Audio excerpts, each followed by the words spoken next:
Вітаю! В студії Юлія Найда. Допомагає мені записати і провести цю програму наша режисерка Наталія Луговська. Поговорити про кетчап-кампанію, кампанію вакцинації проти кашлюку, а також про небезпеку та особливості цієї хвороби я запросила до студії представників медицини.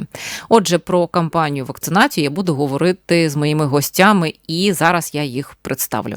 Це генеральний директор Центру контролю та профілактики хвороб МОЗ України в області Олександр Чепурний. Вітаю вас, пане Олександре. Доброго дня.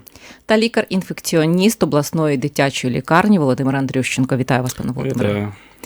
Пане Олександре, таким складом ми зустрічалися влітку, говорили про кашлюк, про необхідність вакцинації проти цієї хвороби, про неї ми ще сьогодні поговоримо, закцентуємо увагу. Але нагадайте, будь ласка, що таке кетчап-кампанія? Бо подібна кампанія у нас була торік, але проти кору. Ну от що це за назва і взагалі що на меті має ця кампанія? Кампанія – це певні заходи із імунопрофілактики. Вони носять в собі додаткові заходи з імунізації і мають на меті довакцинувати ту кількість осіб, які по різних причинах не отримали цих щеплень.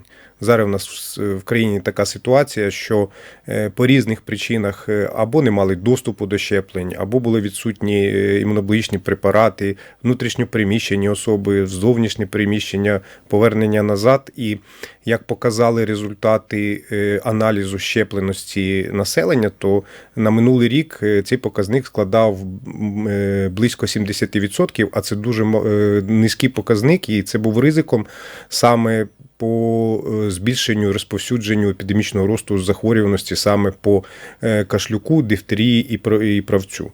От ми бачимо зараз, який у нас ріст по кашлюку, тим більше, що у нас накладається такі для цих інфекційних хвороб, є певна циклічність, і саме на цей період ця циклічність припадає, тому ці додаткові заходи з імунізації, вони саме на часі, визначений контингент, кому це треба проводити, ну і кампанія зараз в такому розпалі третій місяць іде. Якщо говорити про статистику, що було на початку кампанії і на тепер, які у нас є цифри? Ми порахували, яка кількість осіб підлягає у нас до вакцинації, так зване мікропланування. Хоча треба відмітити, що особливістю цієї наздоганяючої кампанії, в відмінності від минулорічної по кору, є те, що вона охоплює більшу кількість щеплень і більшу кількість осіб. Тобто тут включені в нас ще й дорослі. Бо дорослі, починаючи з дорослого віку, вони мають отримувати постійні щеплення, так звані ревакцинації від дифтерії правця кожні 10 років, і у нас цей показник значно низький, його треба покращувати. Тому велика кількість людей, певна кількість щеплень, тому вона така досить енергоємка. Ідемо ми, я хочу сказати, на гарних результатах. Наші показники є вищими за середні по Україні. Мета заходів до вакцинації в нас складає не менше 80% осіб, які в нас визначені мікропланом, ми маємо довакцинувати. Поки динаміка щеплень нам говорить про те, що якраз період закінчення цієї кампанії, це грудень місяць цього року, на кінець року ми маємо вийти на цей розрахунковий показник. Хоча в нас будуть ще дощеплення в січні за рахунок того, хто почав перші дози щеплень жовтень і по календарю, то вони закінчать їх в січні. Але, в принципі, поки ситуація контрольована, йдемо в тих межах, які ми визначили. А якщо говорити про мапу Чернігівщини, де у нас позитивна така картина, а де у нас більш негативна? От по громадах, районах, якщо можна? Виділити особливо такого я не можу. В принципі, загальна тенденція більш стабільна для всіх територій нашої області. І якщо ми говоримо про кетчап-кампанію, от ви кажете, що динаміка показує, в принципі, гарні, так, результати на тепер. Торік ми кілька разів зустрічалися щодо кетчап-кампанії проти кору, і там були певні перепони. Це була ситуація щодо наших шкіл, допуску-недопуску до навчання. Щодо цієї кампанії, наскільки спокійно, якщо можна так сказати, вона протікає цього року і саме щеплення проти цієї хвороби? Якщо я скажу, що кампанія протікає спокійно в нашому регіоні, то це буде не так. Ви всі свідками тих всіх подій, які відбуваються навколо щеплень, в тому числі і за рахунок наздоганяючої кампанії. Але які переваги тут ми вже маємо? На минулорічній кампанії, де ми довакциновували дітей від кору, ми, в принципі, стикнулися з проблемами, і вони були визначені, ми з ними гарно працювали, і вони залишились і на цю наздоганяючу кампанію. Але ми вже розуміємо, про що ведеться мова, і працюємо в цьому напрямі. Вже виклики для нас прогнозовані, і я хочу сказати, що у нас намітились позитивні тенденції до вирішення всіх цих проблем, що відображається і в показниках щеплень. Тобто представники місцевого самоврядування, тих самих закладів навчання, освітніх закладів, у вас більше підтримки цього року? Ну, звичайно. Ми або розуміння, будемо говорити так. Проводимо постійний аналіз. Перш за все, для нас ключовий показник – це позитивне відношення до щеплень загальне населення. Воно покращується, і також і покращується, якщо ми вже конкретно говоримо про ситуацію в освітніх закладах, то також ми відмічаємо значні зрушення в цьому питанні. І вчителі, і ми активно працюємо насамперед з батьками. У нас зменшується кількість відмовників, все-таки розуміють, ідуть, щеплюються, і в цьому є результат позитивний. Ну, от що скаже інфекціоніст? Пане Володимире, ви лікар тієї ланки, до якої вже потрапляють діти, які вже хворіють. Бо якщо ми говоримо про педіатрів, ну, от, якщо доросле населення, сімейні лікарі, терапевти, то так, вони є відповідальними за те, щоб поінформувати своїх пацієнтів, провести вакцинацію, але от змусити людину прийняти такі рішення або вакцинуватися вони не можуть. Вони тільки можуть превентивно пояснити. Але ви працюєте в лікарні, куди вже потрапляють хворі діти. Картина на сьогодні по кашлюку, що ви скажете? От як ви оцінюєте? Покращилися результати щодо щеплень? Бо до вас потрапляли, ви якось розповідали кілька років тому, що потрапляли діти хворі, а батьки потім цікавилися, що буде далі, які наслідки, і виявлялося, що всі довідки це була липа, перепрошую. То от що на тепер? Ну, умовно, тому що ніхто ж не скаже відкрито, що там липові чи не липові, але не виключаються такі варіанти. На даний момент, якщо на сьогодення казати, от в відділенні кашлюку немає. В моєму відділенні, в діагностичному відділенні не було. Казати про загальну картину по області складно, тому що остання дитина, котра хворіла кашлюком, була виписана на позапрошлому тижні. І вони ж не поступають так, що чи щоденно поступали, там, чи раз там, на тиждень. В них є певні такі хвилеподібні, наче як поступлення. Тому що дані діти можуть зараз знаходитись десь на районі, чи десь там в селі, кашляти просто. Хтось в легкій формі, хтось там більш чуть ближче до середньої форми. Але батьки на це сильно звертають уваги, тому що даний кашель, він не приходить в ступінь репризу такого вираженого, що потрібно дитину ввести. І тому вони напевно, вони там хворіють десь по домам, без лихоманок, просто кашель. Ну, якщо це не заважає, наприклад, оточуючим, тим же самим батькам чи бабусям, тобто дідусям, це якось немає акценту на цьому. Вони не намагаються кудись відправити цю дитину.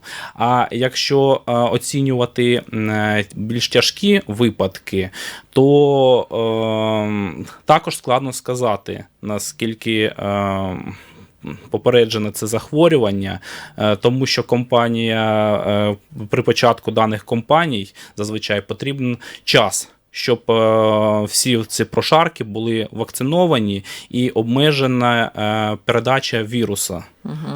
Тобі ж вакцинація, вона попереджає не тільки, щоб людина не захворіла. Людина може захворіти, але вона буде приносити в легкій формі. Навіть та людина, котра вакцинована, вона менше буде виділяти там збудника, але може виділяти, якщо захворіє. Але багато з тих людей, котрі вакциновані, вони не захворіють. і не передадуть даний збудник. І в нас, виходить, прошарок, котрий дасть можливість збуднику з даного захворювання не переходити, не розповсюджуватись на даній місцевості. Тому для цього потрібен час. І тут сказати, що почалась кампанія і через місяць ми оцінюємо. Це нормально, так? Це, якось не дуже. І враховувати ще потрібно погодні умови, канікули там дітей, такі нюанси, переміщення людей з однієї території в іншу. Тут у нас може бути так злагоджено все працювати, і дані компанії працювати, а десь з якоїсь області переїдуть, де дещо впущені якісь моменти, то дана людина, котра хвора, може нести небезпеку для інших людей. І це стосується людей, котрі по певним причинам не можна вакцинуватись, або ще не настав період, коли можна проводити щеплення. Дитина занадто мала, там місяць дитині, чи новонароджена зовсім дитинка. Там. В цьому сама небезпека. Щодо небезпеки і щодо дітей, яких не можна за певних показників вакцинувати, це була ситуація, яка влітку сталася, що дитина померла, і померла не через те, що вона була не вакцинована, але це не через відмову батьків. Вік дитини. Вік дитини, вона була дуже маленька. Пане Володимире, нагадайте, будь ласка, основні, якщо можна сказати, ознаки цієї хвороби, що це за хвороба, як вона передається і яка категорія все ж таки вікова більш підпадає під ураження? Дане захворювання – це інфекційне захворювання, висококонтагіозне захворювання, тобі ж з високою ступенню передачі, зараження. Викликається бортелео пертусіс, тобі ж бактерія, і має характерний клінічний перебіг в більших випадках. Значить, дане захворювання має відмінності від перебігу у дітей грудного віку, десь шкільного віку і вже дорослих. Має періоди. Це інкубаційний період, коли збудник потрапляє в організм, але ще не проявляється клінічно, і людина ще не заразна для оточуючих. Цей період триває в залежності від імунного статусу організму, тобі ж напруженого імунітету, і від певних факторів, таких як чи були там переливання крові, чи є супутні захворювання якісь. Інкубаційний період може тривати від 2 днів. Тобто ж після контакту через 2 дні вже можуть бути клінічні якісь прояви. До 14 днів. Іноді буває до 21-30 днів. Це все індивідуально залежить. В середньому це десь тиждень. Коли від початку контакту до прояву захворювання. Наявний спочатку катаральний період, тобі ж відрізнити клінічно кашлюк від якогось ГРВІ майже неможливо. Типу кашляє і кашляє. Да, ми тільки можемо запідозрити катаральний період, тільки якщо в даній сім'ї чи ця дитина контактувала з підтвердженим кашлюком. Тобто ж його друг лежить, наприклад, десь в лікарні, з підтвердженим кашлюком. Чи у нас в сім'ї, кажуть, в старших дітей є кашлюк. Тоді ми можемо запідозрити цю дитину, ізолювати і мати на увазі, що, скоріш за все, в даної дитини, якщо вона не вакцинована, у неї катаральний період кашлюка.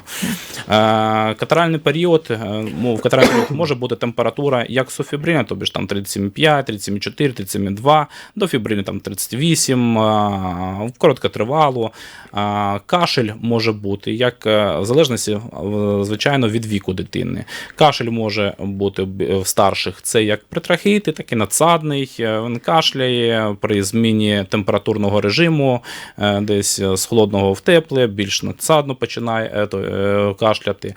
Може бути в менших дітей як стенозуючі ларинготрахеїти, може бути просто як ларингіти, втрата голосу, там, хрипіння, осиплість, по-різному катаральний період. Потім, після катарального, цей катаральний період зазвичай десь тижні 2. Але це все індивідуально, бо залежить від, як я вже казав, від організму людини. І чим менша дитина, тим катаральний період цей зменшується. Іноді буває, що його наче як і не було. Тут проконтактувала з кимось дитина, і через 2 тижні, через тиждень вже спазматичний кашель починається. Клінічно до цього нічого не було у дитини. Такі варіанти можливі, але це в менших дітей. Зазвичай це десь тижні 2, воно і так, а потім починається період спазматичного кашлю.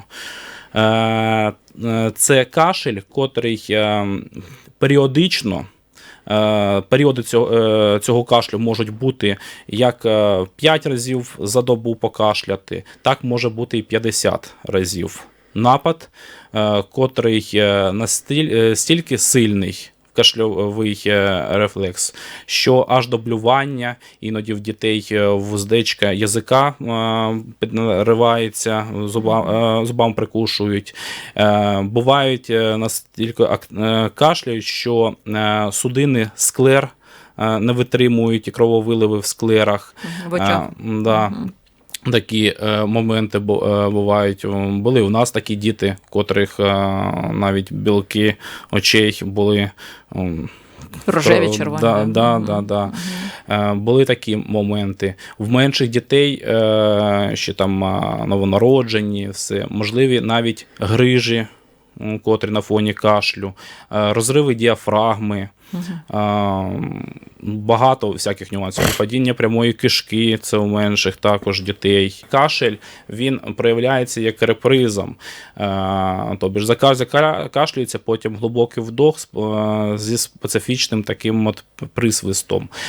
В менших дітей, з чим не є небезпека, що воно призводить до апної, зупинки дихання. І це дуже критичні такі моменти, що вони можуть бути як короткотривало, так можуть і потребувати реанімаційних методів надання допомоги. І наслідки цих апної дуже серйозні, тому що при нестачі кисню в організмі у нас пошкоджуються внутрішні органи. До цього сильно чутливий головний мозок. І тоді спочатку як енцефалопатії можуть виникати, так і більш серйозні прояви. Там судоми можуть бути, глухота може розвиватися в дітей. І залежить все від того, коли люди звернулись за допомогою. Які напади апної були вдома, якою тривалістю, тому що бували випадки, коли батьки могли і не зразу звернутися. Ну, вчора у нас таке було, там казали, позавчора у нас таке було. Але це ненормально, коли людина не може вдохнути і насичити киснем свій організм. А в дитини меншої, воно ще коли ми не бачимо, як дитина там ходить, там, чи бігає, що там розповідає, просто маленька, котра на грудному вигодовуванні, чи там, немовлята. Да.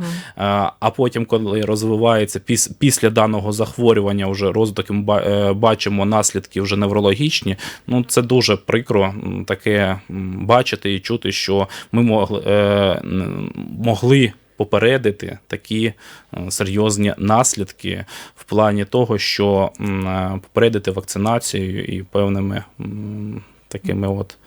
Отже, найменша за віком категорія населення більш підпадає під ураження. Так. Це маленькі діти. Зазвичай, коли маленькі діти вони небезпечні, не те, що вони під ураження попадають всі, і дорослі попадають під ураження даним захворюванням, але більш чутливі, організм більш чутливий і більш негативно сказується наслідками, це для дітей раннього віку. Ну, небезпечно там до 3 років вважається, але саме небезпечне це там до року. Ну, бачити таких дітей в реанімаційному відділенні, коли ще ж такі моменти, що між приступами, нападами переступу, іноді дитина, ну іноді часто, дитина як дитина, у неї немає клінічно наче нічого, а потім, коли приступ з'являється, вона синіє, зупиняється дихання, тоді вже дуже це тяжко бачити, що дитина, в принципі, задихається. Да. Ну і ще от запитання, ви розповідаєте клінічна картина, а на якому етапі можна все ж таки за допомогою аналізів підтвердити кашлюк? За допомогою аналізів справа в тому, що... Тобто я до чого веду, коли дитина просто покашлює, тобто на цьому етапі вже треба звертатися до педіатра, щоб не згаяти час, чи як, одразу аналізи здавати, чи покаже аналіз той кашлюк, чи ні? Ну, почнемо з того, що якщо дитина вакцинована, то вірогідність, що вона хворіє кашлюком, низька. Угу. І звертати увагу на самопочуття дитини потрібно постійно, тому що це може бути як звичайний кашель, респіраторне захворювання, там трахеїд, так може бути і пневмонія якась розвиватись. Тобто сказати в той момент, коли потрібно йти до сімейного лікаря, щоб він подивився, послухав, це все індивідуально. Просто ж не можна параноїдально постійно спостерігати, покашляла, десь там нежить, десь там що, і постійно перебувати на стресі. Ні, в кожного на даний час вже ж давно у всіх людей вже повинні бути свої сімейні лікарі, педіатри, з ким вони там заключали свої декларації, все. І вирішувати вже безпосередньо з ними, розповідати, як проявляється це захворювання, що турбує на даний час дитину, чи є там лихоманка, чи немає, чи задихається дитина. А так просто сказати, чи він кашляє, чи не кашляє. Кашель також має різницю. Будете кашляти ви, буду кашляти я. І якщо в мене є якесь нове захворювання супутнє, то мені вже треба попередньо йти до лікаря. Але ж буває ще психосоматика у людини, на чиєсь покашлювання. Справа в тому, що, як я вам вже казав, що катаральний період при кашлюку відрізнити від звичайних респіраторних захворювань неможливо. І тому більшість цих дітей навіть під наглядом сімейних лікарів знаходяться вдома. І якщо немає проявів таких, що більш серйозні, там середнього ступеню тяжкості, що там репризи такі, то і госпіталізувати не потрібно. Якщо є моменти... Так от все ж таки аналізи. Звичайний аналіз покаже, що щось не так? Значить, спочатку захворювання не загальний аналіз не покаже. Є специфічні методи дослідження, такі як ПЦР, подивитись. Дані бактеріологічно можна подивитись, тобі ж посів береться, бактеріологічно здається. Ситуація в чому складна? Коли вже прояви самого періоду спазматичного кашлю, як я вже казав, це десь через 2 тижні приблизно він починається.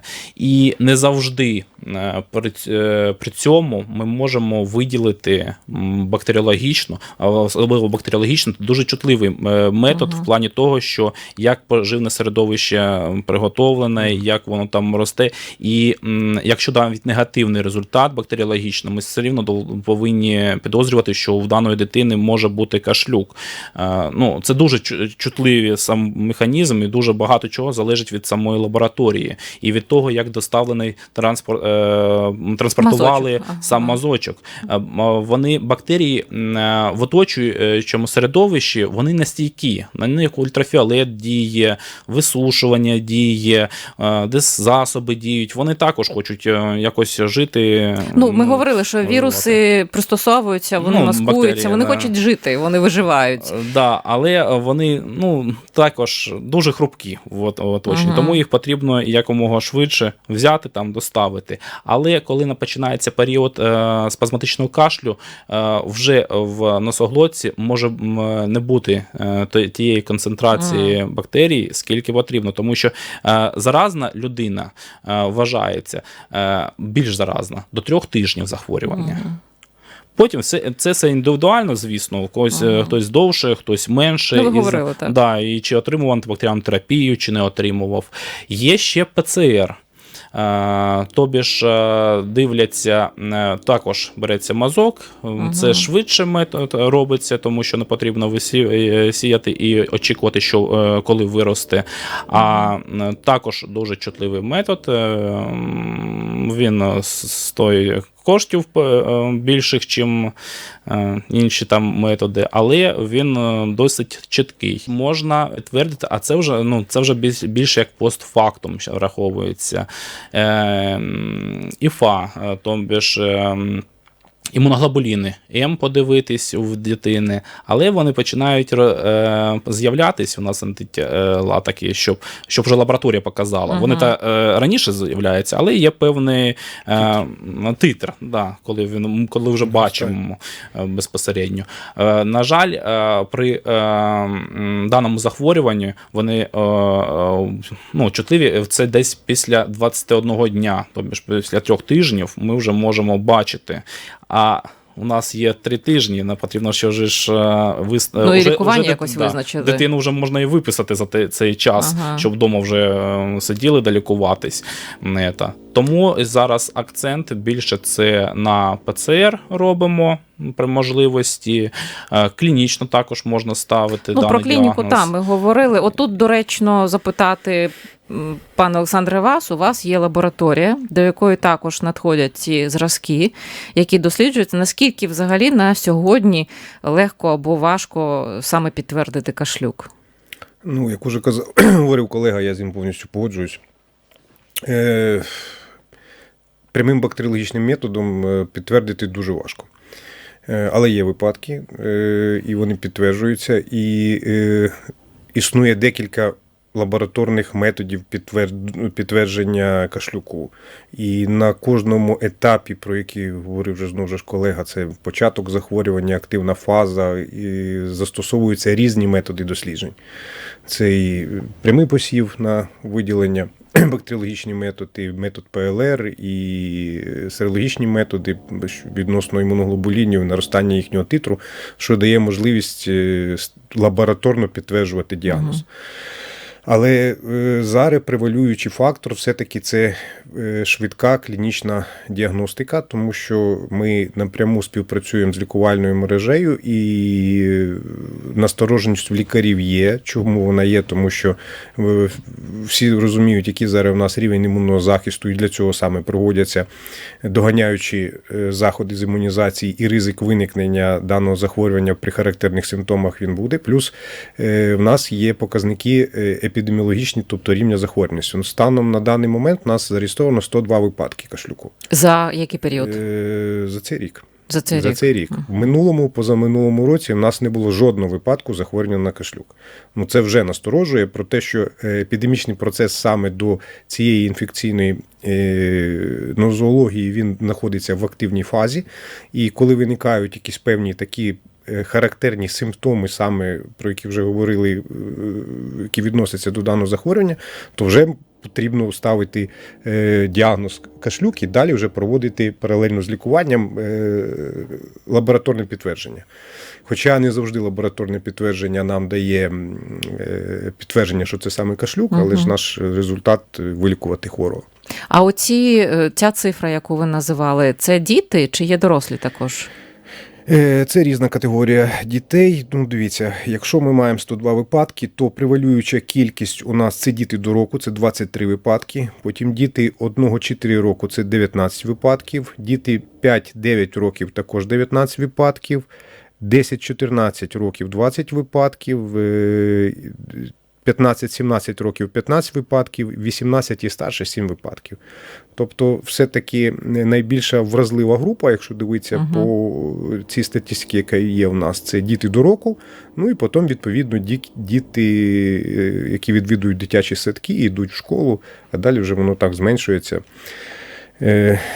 Ну і маємо один смертельний випадок, про який вже ми говорили. В області у нас один, так? Це недоношена дитина, яка батьки хотіли отримати це щеплення, але по стану здоров'я протипокази, виникла така прикра ситуація.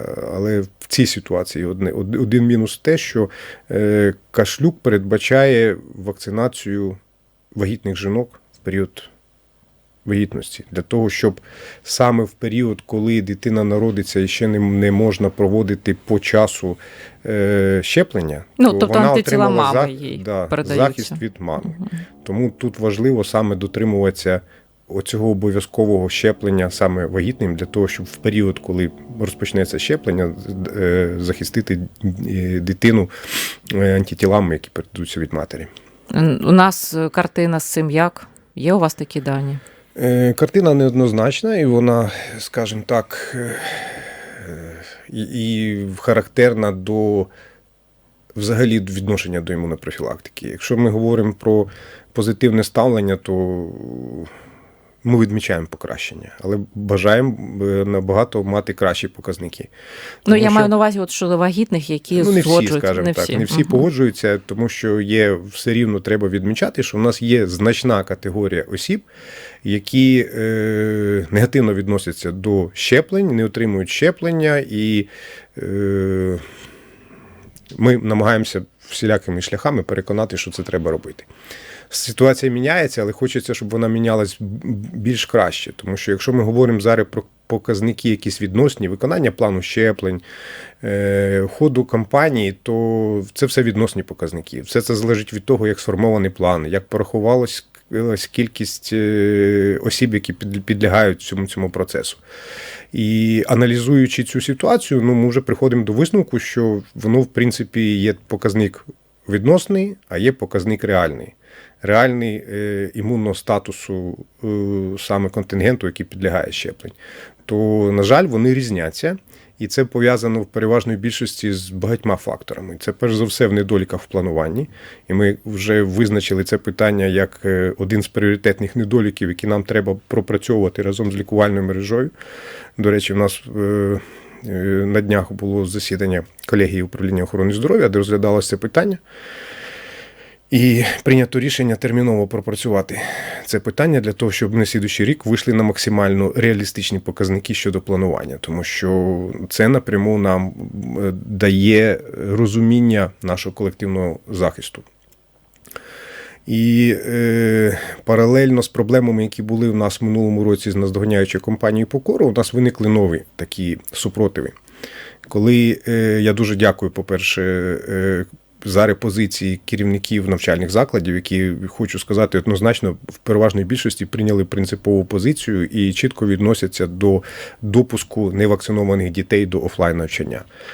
Але паралельно з цим у нас виникли інші такі питання, які потребують опрацювання і вирішення. Це як і підробні довідки, і інші питання. Щодо підробних довідок, то на нас чекає окремий з вами ефір. Окремий ефір, не будемо розкривати. Але все рівно про це треба говорити і відмічати, що все-таки розуміння є, але ж виникають інші супротиви проти цього процесу. Самим основним позитивним показником всієї цієї нашої роботи треба відмітити, що загальна кількість відмовників у нас зменшується. І це позитив, і воно говорить про те, що ми рухаємося в правильному напрямі. І на це нас налаштована основна наша робота. От я пам'ятаю, що влітку, коли ми зустрічалися, пане Володимире, ви сказали, ті, хто не вакцинуються, це, в принципі, ви їх розцінюєте як злочинців. Грубо сказано, але, от, наприклад, при тому ж самому кашлюку, одна дитина, хвора дитина, візьмемо не дитина, там дорослий. Умовно людина. Умовно людина. Прийде в приміщення, пройде по вашому приміщенню, якщо у вас тут буде чоловік 30, то і вона просто пройде покашлявши, цей проміжок часу в період спазматичного кашлю, то чоловік 17 захворіє у вас. Але більш-менш спокійно мають бути ті, у кого є ревакцинація. Так, звісно. І ще такий є момент, що взагалі, якби рекомендовано вагітним жінкам же ж вакцинувати, щоб захистити хоча б дитину, як вже казали, захистити її до того моменту, коли самій дитині можна вже буде, до 2 місяців, коли її вже перша вакцинація почнеться. Потім через 4 місяці повторна вакцинація, і щоб дати можливість пройти хоча б всі ці вакцинації, коли вона вже буде захищена своїми антитілами, так, допомагають матері. Так, також ще можуть вакцинуватися, але це вже не з бюджетних там коштів, а і доросле населення, не тільки вагітні там жінки, але й люди, котрі безпосередньо працюють з маленькими дітьми. Також потрібно, щоб, я вважаю, потрібно, щоб також були вакциновані, тому що у них та є антитіла, наприклад, якщо вони вакцинувались повністю в дитинстві, все, у них є, але вона на низькому рівні. Ця людина, скоріш за все, доросла, якщо вона не ревакцинована, захворіє, але в легкій формі. Для нас несуть небезпеку не так ті люди, котрі з клінічною картиною вираженою. Зрозуміло, що в період спазматичного кашлю таки виражений, людина буде сидіти вдома там чи десь госпіталізована, а ті, хто зі стертою формою, легкою формою, він буде в оточенні ходити, заражати, при цьому нічого. Отже, якщо хтось йде по коридору, покашляв, то його треба відловити, зачинити і передати лікарям. От як діяти? На нього ж до суду не подаш? Ні. Якщо він потім пройде, а ви кажете 17 людей і далі. Справа в тому, що якщо дорослий там, наприклад, ревакцинується, у нього буде вище титр антитіл захисту, він, скоріше за все, не захворіє. Якщо захворіє, так він так не буде віддавати оточуючому свої бактерії накоплені. Звертати потрібно увагу на тих, хто тривало кашляє.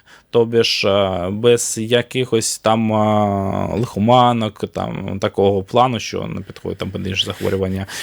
Але це людина там 2 тижні, а йому не краще, там 3 тижні, у нього більш надсадний такий кашель стає. Чи людина, котра там, вже якщо ви бачите людину, котра вже 2 місяці кашляє, вона вже для оточення заразна, скоріш за все, вона десь переносить в легкій формі якийсь кашлюк. Все одно відловити, зачинити, передати лікарям. Ні, він уже для оточуючих не заразний. Саме заразний – це місяць від початку захворювання. От у мене ще одне запитання, так щоб прояснити ситуацію. КДП – це саме ця вакцина, бо ми говоримо сьогодні дифтерія, правець, так? КДП – це вона? Кашлюк, дифтерія, правець, так? КДП, так, вона... Комплексна. Да, але потім же ж, коли вже ревакцинація 18 місяців там пройшла, там вже залишається у нас АДП, потім АДП-М, і кожні 10 років дорослим вже колиться АДП-М. Тобто, якщо ми говоримо, що дифтерія правець, що 10 років обов'язково ревакцинуватися потрібно, але в цю вакцину входить ще й оця. Ті, що кожні 10 років не входить. Тільки дифтерія і правець. Тільки дифтерія і правець. Логічно, звісно, було б підтримувати населення, імунний статус населення і від кашлюка, я б тільки був би за. Якщо б ще в комплексі було б і від кашлюка. От я до чого веду, що є вакцини, які люди зараз замовляють. Людина може замовити, купити цю вакцину, ревакцинуватися, але от коли я ревакцинувалася, у мене була вакцина КДП іноземного виробництва, і там був дифтерія правець і кашлюк. Так от, якщо кашлюк входить що 10 років, це не страшно, що колись людина була вже щеплена в дитячому віці? Ні, це ви підтримуєте свій імунітет на гарному рівні для того, щоб, якщо проконтактуєте вже з якимось хворим, то ваші антитіла будуть знати, що потрібно вже не допустити розвитку даного захворювання. Просто, що дифтерія правець якось частіше звучить, от щодо ревакцинації кашлюка. Саме питання, чому дифтерія правець для дорослих, це щеплення, яке передбачається національним календарем, Мгм. і перелік цих щеплень і нозології, вони визначаються питаннями небезпеки в сфері громадського здоров'я. І саме чітко визначено, що от саме для дітей потрібен компонент кашлюк, дифтерія, правець, а для осіб дорослого віку, то достатньо дифтерії правця. Сформована така схема, вона має доказову практику і визнання, вона прикваліфікована всіма там організаціями, але якщо ви проведете в дорослому віці і щеплення, яке буде включати компонент кашлюку, то це тільки плюс. Тобто нічого Да. страшного, якщо дорослій людині скажуть, Це ж отака питання- трикомпонентна вакцина Питання є. в тому, що ця вакцина ж буде просто дорожча. Це ми розуміємо, що ці вакцинації для нас безкоштовні, тому що вони гарантуються державою. Угу. Але ж це колосальні кошти, кожна вакцина вона досить дорога, держава бере на себе це зобов'язання і надає цю вакцину населенню для того, щоб вакцинуватися. До речі, що у нас з вакцинами на тепер проти кашлюку? У нас були деякі перебої з вакцинами, і саме були перебої у нас саме, по КДП в нас вакцина повністю була, не було саме АДПМ вакцини. Короткий період, зараз вакцина вся є. Надавачів послуг вакцина є в достатньої кількості. Тобто І дітям таких безкоштовно. немає. Всі щеплення, які передбачені національним календарем, вони всі безкоштовні. Пане Володимире, до вас як до інфекціоніста запитання. Інфекціоністи від усіх інфекційних хвороб щепляться і ревакцинуються? Всі такі сумлінні? У мене все. Я б ще хотів від менгокок вакцинуватись, але як я попадаю, то не можу купити цю вакцину, то забуваю, то ще щось. А так, да, я навіть повторив собі від кашлюка, тому що я працюю з дітьми, і такі маленькі ж діти, і все. І хоч у дорослих, як я вже пояснював, що клінічно це більш легкі форми, покашлюють, де і все. Чому ж і не вакцинують так дорослих, акцентику немає? Тому що держава планує на те, що передбачає кращий варіант, що діти всі вакциновані. Є там певні обмеження, там 2% якихось. Да. І тому, якщо дорослий і захворіє, то держава думає, що діти-то вакциновані, він, дорослий, дискомфорт. Покашлює собі, де покашлює, його не обмежують від того, щоб він працює десь. Якщо дитина це важче переносить, то зрозуміло, що її потрібно вакцинувати, а дорослий може просто ходити. Але для себе я брав таку позицію, що в планах мене, звісно, від менокока, але я очікую там певну вакцину, щоб... Більш того, що інфекціоністи, зокрема і представники Центру контролю профілактики хвороб, ви бачите просто прояви цих хвороб, ви розумієте, що відбувається, як воно відбувається, які наслідки. Наостанок, пане Олександре, якщо ми говоримо про результати, ви кажете, до грудня місяця має ця кампанія проходити, зрозуміло, що 100% не буде населення вакцинуватися, з реалій. Все ж таки, на який показник розраховує центр, що ви хотіли б отримати на виході цієї кампанії? Ми ставимо собі в планах вакцинувати 80% контингенту, який визначений у нас планом по мікроплануванню. Поки по динаміки ходу кампанії, то, в принципі, цей показник у нас реалістичний. І якщо ми його досягнемо, то це буде, я думаю, гарний результат. В минулому році, пам'ятаєте, як в нас досить важко проходила кампанія по кору наздоганяюча. І у нас були такі показники не досить неоптимістичні, але до кінця кампанії ми максимально мобілізувалися, провели на належному рівні. Скоро в нас спокійно. Те, що би ви хотіли отримати, цього буде достатньо. Поки ми йдемо до цього результату, який ми собі поставили. І наостанок я хочу поставити один коментар. Ми завжди в цій студії, коли торкаємося питання хвороб, медицини, ми згадуємо фразу, яку багато хто з людей про себе говорить, з ким завгодно, тільки не зі мною. І я навіть не знала, що в моєму оточенні є люди, які перехворіли в дитинстві на кашлюк, саме в такій формі надсадного такого кашлю, про який ви сьогодні розповідали, з такою симптоматикою, пане Володимире. І я хотіла поставити розповідь мого знайомого, що він пам'ятає і що пригадували його батьки, як взагалі протікала ця хвороба і які враження і спогади залишилися вже у дорослої людини про перебіг цієї хвороби. Я навіть не буду просити вас прокоментувати, тому що я думаю, що з цієї розповіді буде все і так зрозуміло. Хворобу, яку я переніс приблизно в 7,5 років, пам'ятаю те, що це був дуже жахливий стан. Я не міг взагалі нічого їсти, тому що вивертав із себе все це, те, що сприймав. Ну і мені просто не вистачало кисню. Це був постійно задушливий кашель, котрий мені заважав дихати і їсти. За спогадами моїх батьків все відбувалося так. Спочатку мені педіатр встановив діагноз бронхіт.